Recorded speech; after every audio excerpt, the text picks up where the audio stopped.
Assalamualaikum warahmatullahi wabarakatuh.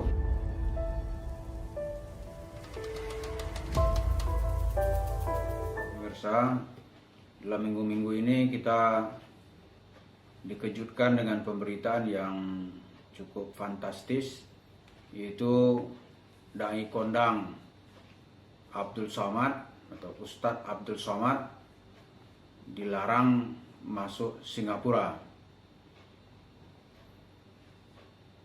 Soal larang-larang dalam bahasa politik kita lu disebut dengan cekal, cegah dan tangkal. Ini bahasa ini populer di zaman Soeharto, di zaman Orde Baru.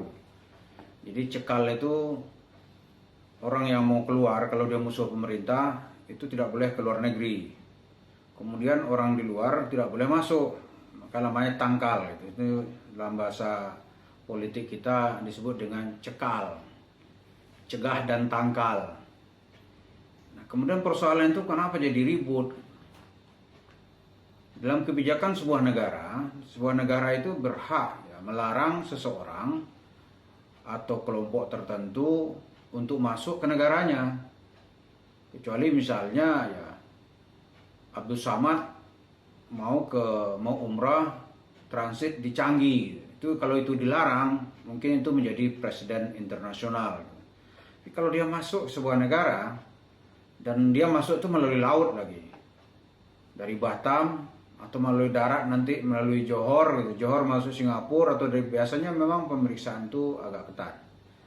Kalau kita lihat dari sisi kebijakan sebuah negara itu berhak melarang dan tidak mengasih visa kalau dia memerlukan visa kepada seseorang untuk berkunjung atau memasuki negaranya, kecuali tokoh itu misalnya pejabat resmi di sebuah negara, dia melakukan kunjungan resmi, itu dilarang, itu baru menjadi masalah besar gitu. Misalnya dia menteri, dia pejabat tinggi, jenderal dalam ketenteraan yang diundang resmi, lantas pihak migrasi coba-coba melarang gitu, maka bisa menjadi presiden. Dan tingkat dunia itu Yasser Arafat pernah dilarang masuk Amerika ketika dia mau menghadiri sidang PBB gitu. Ya tapi akhirnya Arafat hanya datang ke Swiss. Nah ini contoh. Mengenai Singapura itu tentu dia punya kebijakan sendiri. Siapa yang boleh masuk negaranya, siapa yang tidak. Siapa yang pantas dia hukum, siapa yang tidak. Dan memang nanti misi diplomatik dengan berbagai pertimbangan bisa saja sesuatu yang dilarang itu menjadi tidak dilarang. Misalnya seseorang dicekal masuk, tapi demi kepentingan politik sebuah negaranya cekal itu bisa dicabut. Nah sebenarnya yang paling pantas untuk dilarang atau dikasih red notice masuk Singapura itu kalau dalam pandangan kita bukan Ustadz Abdul Somad, tapi ada yang lebih berbahaya lagi dari itu, yang disebut dengan silent killer gitu. Siapa dia?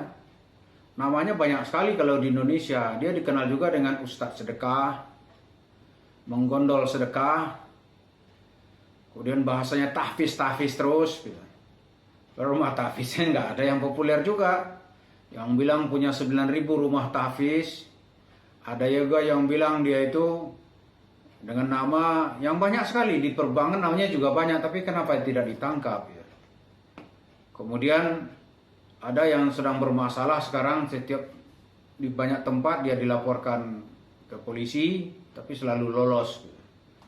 Pengikutnya menyebut dia itu seorang dewa, atau seorang sakti, atau seorang wali. Banyak lagi. Namanya yang lebih dikenal, kalau nama kecilnya disebut dengan Ucup. Namanya banyak alias. Dan sekarang ini populer namanya dengan Yusuf Mansur. Kenapa orang ini berbahaya? Karena kemana dia datang, kalau dia masuk Singapura, kalau Abdul Somad dikhawatirkan mengganggu stabilitas, ini datang, itu pulang pasti uang-uang di pocket orang Melayu Singapura, orang Melayu di Singapura yang notabene tentu umat Islam ya, itu nanti dompet atau poketnya akan dikuras. Terakhir, Yusuf Mansur itu tersangkut di Batam. Dalam berita surat kabar yang kita baca, dia katanya dari Johor, tapi siapa yang percaya? Bisa jadi dia itu dari Singapura. Karena ke Batam itu kan lebih dekat ke Singapura. Kalau Johor Singapura itu, Johor ke Batam itu perlu beberapa jam gitu. Tapi kalau Singapura ke Batam, sebentar aja. Johor ke Batam lama itu. Beberapa jam, bisa 3 jam gitu. Tapi dari Singapura ke Batam, ya berapa menit lah. Jadi kalau Yusuf Mansur datang ke Singapura, pulang dia mengondol uang. Jadi orang bekerja capek-capek, Singapura yang menggiatkan supaya masyarakat bekerja keras, uangnya nanti dikasih. Hanya dengan janji-janji seakan-akan orang ini marketingnya Tuhan untuk kehidupan surga. Gitu. Ada lagi janji nanti kalau sedekah itu dikasih 10 kali lipat. Padahal tidak ada satu ulama tafsir pun yang bermaksud seperti itu. Kalau sedekah 1 juta, dapat 10 juta dalam waktu cepat. Kalau perlu 40 hari udah jadi 40 juta. Dia ingin menyatakan kita bersedekah itu seperti seseorang memasang taruhan di rumah judi. Makin besar taruhannya, makin besar dapatnya. Itu ajaran dari mana? Itu ajaran yang dibawa oleh pejudi gitu. Nggak ada ajaran Tuhan begitu. Nah, kalau ini datang ke Singapura, dia pulang, itu miliaran uang orang Singapura akan masuk ke Indonesia, masuk ke rekening Yusuf Mansur. Nah, dalam berita koran itu, beberapa waktu lalu itu, dia ketangkap di imigrasi Batam. Tentu bisa selesai ada permainan lah, nggak yakin kita nggak ada permainan. Mungkin bagi-bagi itu uang itu. Gitu. Jadi kepada pemerintah Singapura, kita melihat yang juga berbahaya. Kalau Anda melihat Abdul Samad itu berbahaya, ini yang lebih berbahaya gitu. Bahayanya kepada direct to citizen, langsung kepada masyarakat, yaitu uang-uang di dompetnya nanti akan dikuras oleh Yusuf Mansur dengan cerita-cerita sedekah, ceritanya rumah tahfiz. Di orang Singapura karena sibuk, you tak masuk surga you kalau nak sedekah mana gitu kira-kira. You tak masuk surga kalau you tak ada kasih uang sama I. Nah itu. Jadi ini berbahaya sekali gitu.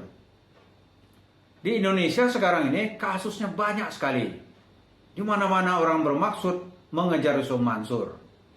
Di mana-mana laporan bahwa dia akan diseret ke pengadilan. Ada kasus di Masjid Darussalam di Cibubur. Itu uang jemaah yang disikat, yang diembat oleh Yusuf Mansur dan grupnya itu pada tahun 2009 sampai 2012 itu berjumlah 55 miliar rupiah. Itu kalau didolarkan mungkin kalau cerita dolar Amerika gitu. Mungkin dulu tuh ada sekitar 5 juta dolar Amerika. Karena 1 dolar tahun 2012 itu masih 10.000. Kalau Singapura sekarang ini mungkin ya sekitar 5 juta dolar Singapura lebih. Coba bayangkan.